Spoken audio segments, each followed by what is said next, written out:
وہ تو میری بچی کا جینا عذاب کر دیتی۔ چنانچہ میں اپنی بات پر ڈٹی رہی۔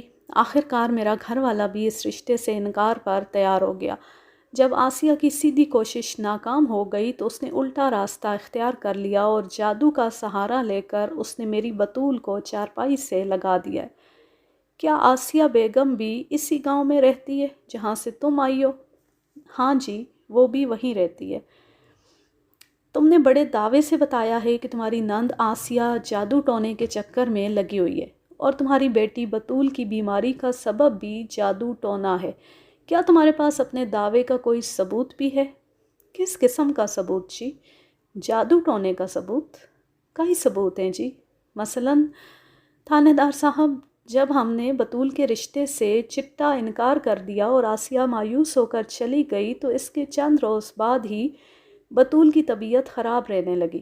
رفتہ رفتہ اس کی بھوک پیاس اور نیند کم ہونے لگی۔ علاج معالجے سے اسے کوئی فائدہ نہ ہوا تو میں سمجھ گئی کہ بطول کی بیماری میں کوئی غیبی ہاتھ شامل ہے۔ پھر مجھے اس کا ثبوت بھی مل گیا۔ ایک صبح ہم سو کر اٹھے تو گھر کے ویڑے میں ایک چوہا مرا پڑا تھا۔ صحن میں کسی مرے ہوئے چوہے کا ملنا کس بات کا ثبوت ہے؟ کالا جادو۔ میں نے سنا ہے کہ اس قسم کے کاموں کے لیے کالی بلی یا الو وغیرہ کو استعمال کیا جاتا ہے۔ چوہا بھی بہت اہمیت رکھتا ہے تانے دار صاحب۔ وہ ایسے عالمانہ انداز میں بولی اور اس طرح میری طرف دیکھا جیسے اسے میری کم علمی پر افسوس ہو رہا ہو۔ اس کی دانست میں اتنے بے خبر شخص کو اس اہم عہدے پر نہیں ہونا چاہیے تھا جسے یہ بھی معلوم نہ ہو کہ جادو ٹونے کے عملیات میں چوہا کیا اہمیت رکھتا ہے۔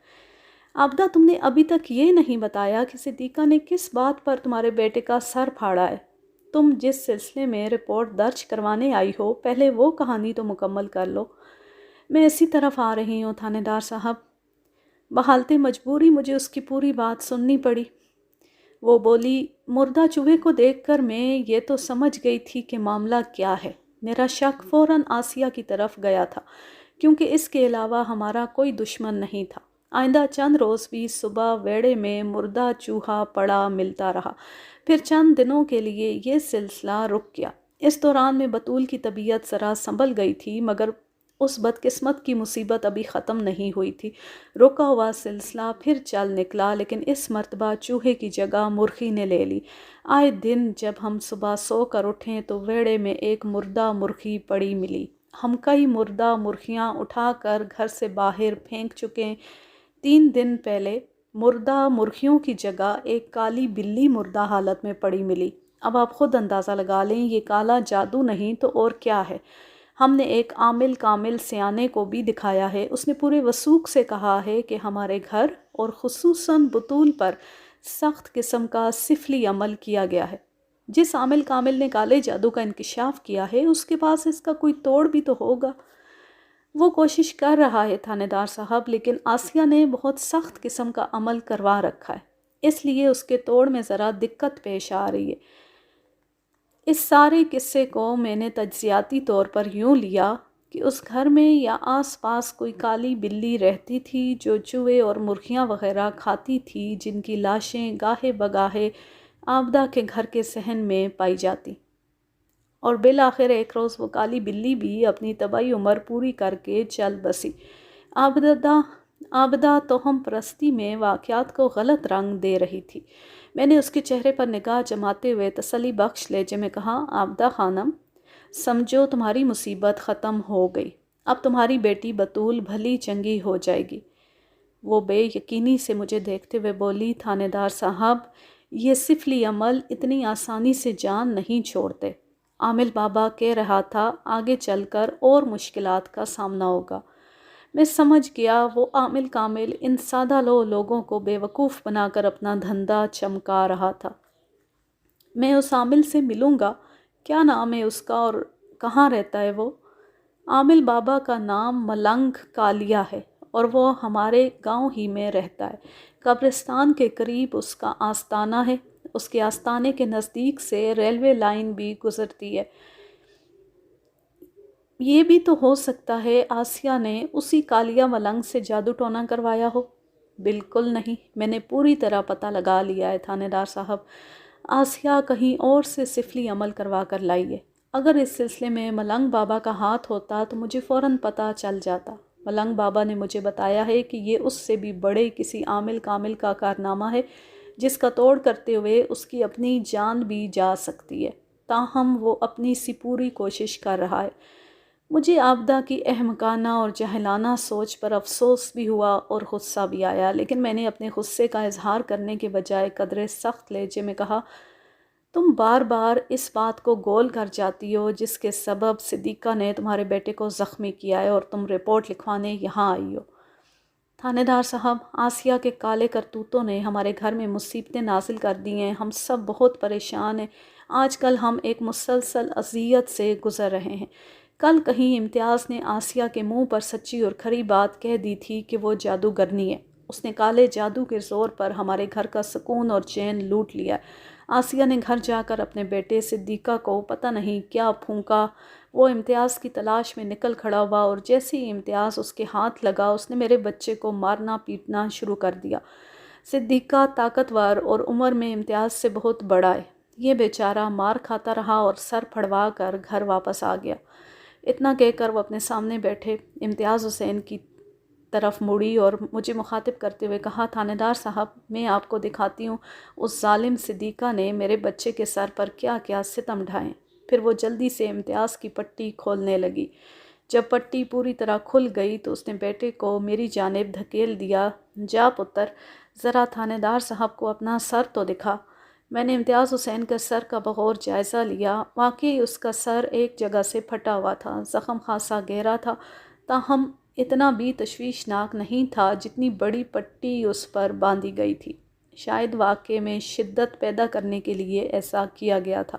سر کا معائنہ کروانے کے بعد امتیاز اپنی ماں کے پاس چلا گیا۔ وہ پٹی والا کپڑا دوبارہ اس کے سر پر لپیٹتے ہوئے مجھ سے مخاطب ہوئی، تھانے دار صاحب، اب تو آپ نے اپنی آنکھوں سے میرے بیٹے کا زخمی سر دیکھ لیا ہے نا، ہمارے ساتھ آپ کو انصاف کرنا ہی پڑے گا۔ ہم تو پہلے ہی مصیبت کا شکار ہیں، اوپر سے ہمارے ساتھ یہ سلوک بھی کیا جا رہا ہے۔ انصاف تو آپ لوگوں کو ضرور ملے گا۔ میں صدیقہ کو تھانے بلوا کر باز پرس کروں گا، انشاءاللہ آئندہ وہ ایسی حرکت نہیں کرے گا۔ آپ صدیقہ کو بھی بلوائیں اور اس کی ماں کو بھی، یہ ساری آگ اسی تیرا تالنی کی لگائی ہوئی ہے۔ میں تو کہتی ہوں تھانے دار صاحب، دونوں ماں بیٹے کو تھانے میں بند کر کے خوب چھترول کریں۔ عابدہ کے لہجے میں اپنی نند آسیہ کے لیے چھپی ہوئی نفرت کو میں واضح طور پر محسوس کر رہا تھا۔ وہ کسی بھی طریقے سے آسیہ کو ذلیل اور رسوا کرنے کا ارادہ رکھتی تھی۔ میں نے اس کے جذبات کی طلب کو نظر انداز کرتے ہوئے کہا، دیکھو عابدہ، آسیہ کے بیٹے صدیق عرف صدیقہ نے تمہارے بیٹے کے ساتھ مار پیٹ کی۔ میں اسے تھانے بلوا کر اس سے پوچھ گچھ کروں گا، لیکن جہاں تک آسیہ کو کسی قسم کی سزا دینے کا تعلق ہے تو اس سلسلے میں تمہیں مایوسی ہوگی۔ وہ کیوں تھانے دار صاحب؟ وہ اس لیے کہ مجھے وہ قصوروار نظر نہیں آتی۔ سارے فساد کی جڑ تو وہی ہے تھانے دار صاحب۔ ایسی بدذات نے کالے جادو کے ذریعے میری بطول کو، جادو ٹونے والا معاملہ مار پیٹ سے الگ ہی رکھو تو بہتر ہے۔ اگر تم صدیقہ والی مار پیٹ کے خلاف رپورٹ لکھوانا چاہتی ہو تو ٹھیک ہے، ورنہ میں تمہاری کوئی مدد نہیں کر سکتا۔ تھانے دار صاحب، اس مار پیٹ کی نوبت بھی تو کسی وجہ سے آئی ہے نا، آپ گندے عمل والے قصے کو نظر انداز کیوں کر رہے ہیں؟ مجھے کیا کرنا چاہیے اور کیا نہیں کرنا چاہیے یہ میں اچھی طرح جانتا ہوں، تم مجھے میرا کام سمجھانے کی کوشش نہ کرو۔ وہ مایوسی سے منہ لٹکا کر بیٹھ گئی۔ میں چند لمحات تک اس معاملے پر غور کرتا رہا، پھر فیصلہ کن لہجے میں کہا، عابدہ خانم، اگر تم چاہتی ہو کہ میں صدیقہ کو تھانے بلوا کر اس سے باز پرس کروں تو تم مجھے اس کے گھر کا پتہ دے دو اور بے فکر ہو جاؤ۔ انشاءاللہ آئندہ وہ تمہارے بیٹے کو ہاتھ نہیں لگائے گا۔ اس کے انداز سے صاف نظر آ رہا تھا کہ وہ میری تجویز سے مطمئن نہیں ہوئی تھی، تاہم میرے حکم پر اس نے آسیہ بیگم کے گھر کا مکمل پتہ مجھے نوٹ کروا دیا۔ وہ مکان عابدہ کے مکان سے زیادہ فاصلے پر نہیں تھا، بس دونوں گھروں میں ایک گلی کا فاصلہ حائل تھا۔ وہ اٹھ کر جانے لگی تو میں نے پوچھا، آبدہ تمہارا گھر والا تھانے کیوں نہیں آیا تمہارے ساتھ رپورٹ لکھوانے؟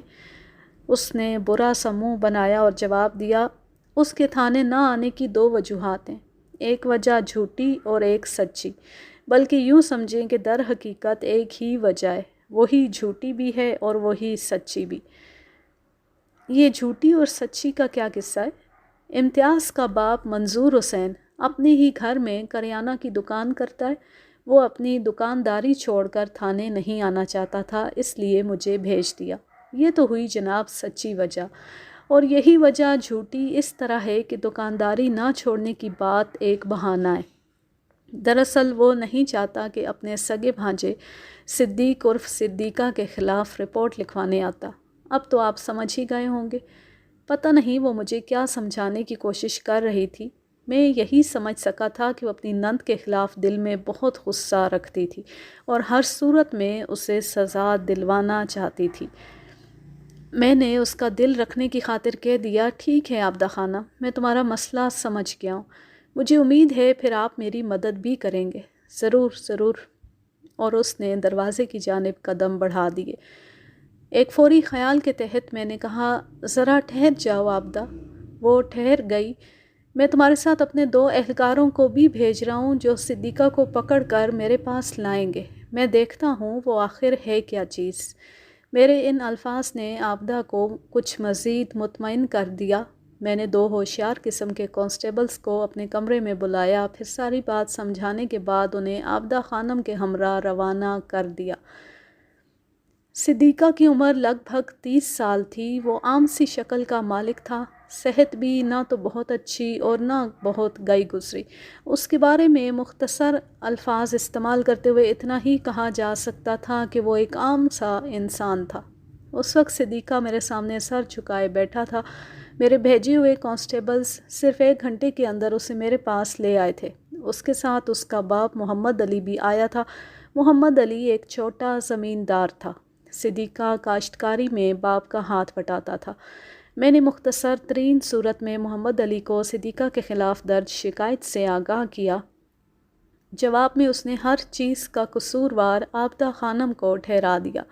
اس کے خیال میں عابدہ ایک فتنہ پرور عورت تھی۔ جادو ٹونے والی بات کو اس نے خود پر شدید اور افسوسناک الزام قرار دیا اور اس سلسلے میں بھی عابدہ کے رویے کی مذمت کی۔ اس صورتحال کے بعد میں براہ راست صدیقہ کی جانب متوجہ ہو گیا اور اس کی آنکھوں میں آنکھیں ڈال کر کہا، صدیقہ سچ سچ بتاؤ، کل کیا واقعہ پیش آیا تھا؟ تم نے کس بات پر امتیاز سے جھگڑا کیا اور اس کا سر پھاڑ ڈالا؟ تھانے دار صاحب، ایک بات تو آپ یہ سمجھ لیں کہ امتیاز اور اس کی ماں اول درجے کے جھوٹے اور مکار ہیں۔ میری ماں نے ان کا بال بھی بانکا نہیں کیا، مگر مامی عابدہ خواہ مخواہ اس پر جادو ٹونے کا الزام لگاتی رہتی ہے۔ کل صبح ماں کا امتیاز اور عابدہ مامی سے آمنا سامنا ہو گیا تو امتیاز نے جادو کے حوالے سے ماں کو بہت سخت باتیں سنا دی۔ اس موقع پر مامی عابدہ کو چاہیے تھا کہ وہ بیٹے کو سرزنش کرتی، مگر اس نے منع کرنے کے بجائے امتیاز کی حوصلہ افزائی کی اور اپنے بیٹے کی ہاں میں ہاں ملاتی رہی۔ وہاں ماں کی بہت سی جاننے والیاں بھی موجود تھیں، چنانچہ ماں کو بہت خفت اٹھانا پڑی۔ ماں نے یہ ساری روداد گھر آ کر سنائی۔ میں نے سنا تو مجھے بہت غصہ آیا۔ دنیا کا کوئی بھی بیٹا اپنی ماں کی بے عزتی برداشت نہیں کر سکتا۔ میں نے اسی وقت فیصلہ کیا کہ جیسے ہی امتیاز نظر آئے گا میں اس سے ضرور باز پرس کروں گا۔ تھانے دار صاحب، کل شام سے ذرا پہلے امتیاز مجھے دکھائی دیا تو میں نے اس سے صبح ہونے والے افسوسناک واقعے کے بارے میں پوچھا۔ پہلے تو وہ صاف مکر گیا کہ اس نے ایسی کوئی خاص بات نہیں کی، مگر جب میں نے یہ کہا کہ میں ان عورتوں کو گواہی کے لیے اس کے سامنے لا سکتا ہوں جن کے سامنے اس نے میری ماں کو برا بھلا کہا تھا، تو وہ ہتھے سے اکڑ گیا اور انتہائی ڈھٹائی سے بولا، ہاں میں نے وہ سب کہا تھا، تم جو بگاڑ سکتے ہو بگاڑ لو۔ اس کی بدتمیزی اور دیدہ دلیری کو دیکھ کر میں غصے میں آ گیا اور اسے برا بھلا کہنے لگا۔ نتیجے میں وہ مجھے گالیاں دینے لگا۔ میرا ہاتھ اٹھ گیا۔ اس قسم کی صورتحال میں یہ تو ہو ہی جاتا ہے۔ نوبت ہاتھا پائی تک پہنچی تو میرا ایک دھکا لگنے سے وہ لڑکھڑاتے ہوئے پیچھے جا گرا اور اس کا سر ایک سخت شے سے جا ٹکرایا، جس کے باعث اسے شدید چوٹ آئی۔ اب آپ ہی بتائیں تھانے دار صاحب، اس صورتحال میں میرا کتنا قصور ہے؟ میری جگہ کوئی بھی ہوتا تو یہی کرتا۔ بے بنیاد اور جھوٹے الزامات، اور وہ بھی ماں جیسی ہستی کے خلاف سن کر تو کسی کا بھی دماغ گھوم سکتا ہے۔ صدیقہ کی بپتا سن کر میں بہت کچھ سوچنے پر مجبور ہو گیا۔ اس بیان کی روشنی میں عابدہ خانم کی دروغ گوئی جھلکتی تھی۔ عابدہ کی شکایت صدیقہ کی کہانی سے لگا نہیں کھاتی تھی۔ کیا تم نے براہ راست امتیاز حسین کا سر نہیں پھاڑا تھا؟ عابدہ نے مجھے یہی بتایا تھا کہ صدیقہ نے اس کے بیٹے کے سر کو نشانہ بنایا تھا۔ وہ میرے سوال کے جواب میں بولا، نہیں جناب، میں نے اس پر حملہ نہیں کیا تھا، بلکہ ایک اتفاق کے تحت وہ نوکدار سخت شے سے ٹکرایا اور اس ٹکر کے نتیجے میں اس کا سر زخمی ہو گیا۔ خدا نخواستہ اس کو شدید زخمی کرنے کا میرا کوئی ارادہ نہیں تھا۔ اور یہ بھی بتاؤ کہ جب کل صبح امتیاز نے تمہاری ماں کے ساتھ بد کلامی کی تو اس وقت تمہاری مومانی عابدہ خانم بھی اس کے ساتھ تھی؟ جی ہاں تھانے دار صاحب، میں نے مزید چند سوالات کیے اور اس نتیجے پر پہنچا کہ صدیقہ اینڈ فیملی خاصے معقول لوگ تھے۔ صدیقہ کے باپ محمد علی سے بھی تفصیلی بات ہوئی۔ میں نے انہیں یہی ہدایت کی کہ وہ ہر قسم کے فساد سے دور رہیں اور خواہ مخواہ عابدہ خانم سے الجھنے کی کوشش نہ کریں۔ انہوں نے میرے مشوروں پر عمل کرنے کا وعدہ کیا اور رخصت ہو گئے۔ اس واقعے کے چند روز بعد عابدہ خانم ایک مرتبہ پھر میرے سامنے موجود تھی۔ وہ خاصی گھبرائی ہوئی تھی۔ میں نے فوراً اسے اپنے کمرے میں بلا لیا اور پوچھا، کیا ہوا عابدہ؟ کیا صدیقہ نے پھر تمہارے بیٹے کی پٹائی کر دی؟ صدیقہ کو گولی ماریں جی، میں تو اس کی ماں کی وجہ سے بہت پریشان ہوں۔ اس بدبخت نے ہمیں تباہ کرنے پر کمر کس لیے۔ ایسا کیا کر دیا آسیہ بیگم نے؟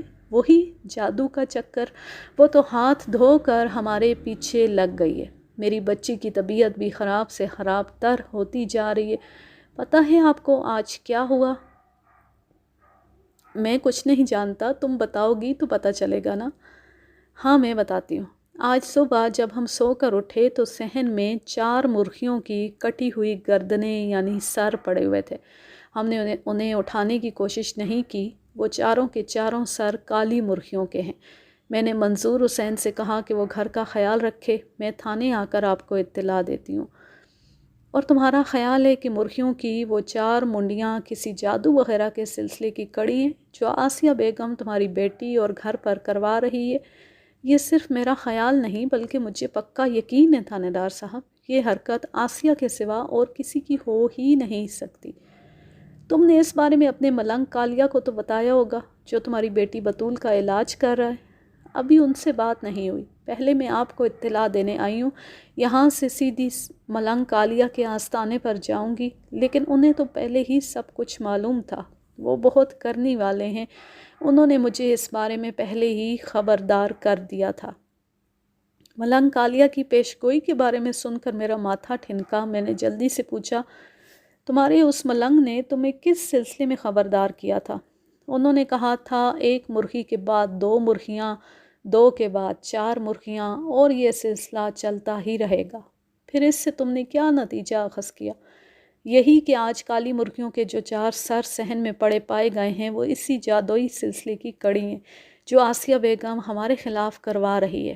ملنگ کالیہ بہت پہنچے ہوئے بزرگ ہیں، ان کی باتوں میں پوشیدہ رمز تک پہنچنا ہر کسی کے بس کی بات نہیں۔ اگر وہ ملنگ کالیہ کوئی اتنی اونچی چیز ہے تو پھر وہ تمہارے مسائل کو حل کیوں نہیں کر دیتا؟ کیا اس کے پاس آسیہ کے کرائے ہوئے سفلی عمل کا کوئی توڑ نہیں؟ وہ توڑ کرنے کی پوری کوشش کر رہے ہیں۔ بطول انہی کے علاج میں ہے، انہوں نے کہا ہے اگر ہم ان کی باتوں پر عمل کرتے ہیں تو انشاءاللہ سب ٹھیک ہو جائے گا۔ میں اس کماش کے عاملین و کاملین سے خوب واقف تھا۔ وہ سادہ مزاج لوگوں کو بیوقوف بنا کر اپنا الو سیدھا کرتے رہتے ہیں، یہی ان کی آمدنی کا ذریعہ ہوتا ہے۔ ملنگ کالیہ بھی بطول کے علاج کے سلسلے میں اپنی جہالت کا بھرپور مظاہرہ کر رہا تھا اور اپنی روزی روٹی کے چکر میں کالے جادو کی کہانی گڑھ لی تھی۔ اس قسم کے جال ساز مجبور اور مصیبت زدہ انسانوں کی کمزوریوں سے فائدہ اٹھاتے ہیں۔ ملنگ کالیہ کو یہ بات یقیناً معلوم ہو گئی ہوگی کہ عابدہ خانم نے صدیقہ کے رشتے سے صاف انکار کر دیا تھا۔ وہ اسی بات کو بنیاد بنا کر انہیں دونوں ہاتھوں سے لوٹ رہا تھا۔ یہ بات بعیداً قیاس نہیں تھی کہ ملنگ کالیہ ہی نے عابدہ کے ذہن میں بٹھایا ہو کہ اس کی نند نے اس کی بیٹی بطول پر جادو ٹونا کروایا ہے۔ اس قصے کو ختم کرنے کے لیے میں نے عابدہ خانم سے پوچھا، اس سلسلے میں تمہاری کیا مدد کر سکتا ہوں؟ جناب سیدھی سی بات ہے، آپ اس فتنہ پھیلانے والی عورت کے خلاف سخت قسم کی کارروائی کریں۔ آسیہ بیگم نے سفلی عملیات کے ذریعے ہمارے گھر کا چین و سکون برباد کر ڈالا ہے، اس کے لیے کوئی دردناک سزا ہونی چاہیے۔ دیکھو عابدہ، اگر تم یہ خیال کرتی ہو کہ جادو ٹونا کے حوالے سے میں تمہاری بات مانتے ہوئے آسیہ بیگم پر کوئی دباؤ ڈالوں گا تو اس خام خیالی کو اپنے ذہن سے نکال دو۔ قانونی طور پر میں اس وقت تک کوئی سخت کارروائی نہیں کر سکتا جب تک مجھے دوسری پارٹی کے خلاف کوئی ثبوت حاصل نہ ہو جائے۔ تم پہلے 1-2 مقامات پر غلط بیانی سے کام لے چکی ہو۔ پھر میں نے اس دروغ گوئی کی نشاندہی کی اور کہا، اس صورتحال میں آسیہ بیگم کے خلاف کوئی قدم نہیں اٹھا سکتا۔ وہ بولی، ثبوت میں آپ کو فراہم کرتی ہوں، آپ ابھی میرے ساتھ گھر چلیں۔ 4 کالی مرغیوں کی کٹی ہوئی وہ خون آلود گردنیں ابھی تک ہمارے گھر کے صحن میں پڑی ہیں۔ آپ اپنی آنکھوں سے آسیہ کے کالے کرتوتوں کا ثبوت دیکھ لیں۔ عابدہ کی پیشکش نے میرے ذہن میں ایک اہم نقطہ اجاگر کر دیا۔ میں نے سوچا ممکن ہے وہ ملنگ کالیا ہی اس قسم کی حرکتیں کر رہا ہو یا کروا رہا ہو جس سے کالے جادو کا تاثر مضبوط سے مضبوط تر ہو جائے۔ کسی کے گھر کے صحن میں کوئی مرا ہوا چوہا یا مرغی کی کٹی ہوئی گردن پھینکنا ہرگز مشکل کام نہیں۔ میں یہ دیکھنا چاہتا تھا کہ عابدہ کا مکان کس لوکیشن اور پوزیشن میں تھا۔ یہی سب سوچتے ہوئے میں نے اس سے کہا، ٹھیک ہے، میں تمہارے ساتھ چلتا ہوں۔ وہ خوش ہو گئی۔ میں نے حوالدار جمعہ خان کو اپنے پاس بلا لیا اور اسے اپنے ساتھ عابدہ خانم کے گھر چلنے کو کہا۔ وہ فوراً تیار ہو گیا۔ پھر تھوڑی دیر بعد ہم تینوں تھانے سے نکل رہے تھے۔ آج کے لیے بس اتنا ہی۔ اب میں لیتی ہوں آپ سے اجازت۔ جا رہے خوش رہیں، شاد و آباد رہیں، ہنستے مسکراتے رہیں، اور اگر یہ کہانی یا میرا انداز پسند آئے تو اس چینل کو سبسکرائب ضرور کر لیں۔ اللہ حافظ، اللہ نگہبان۔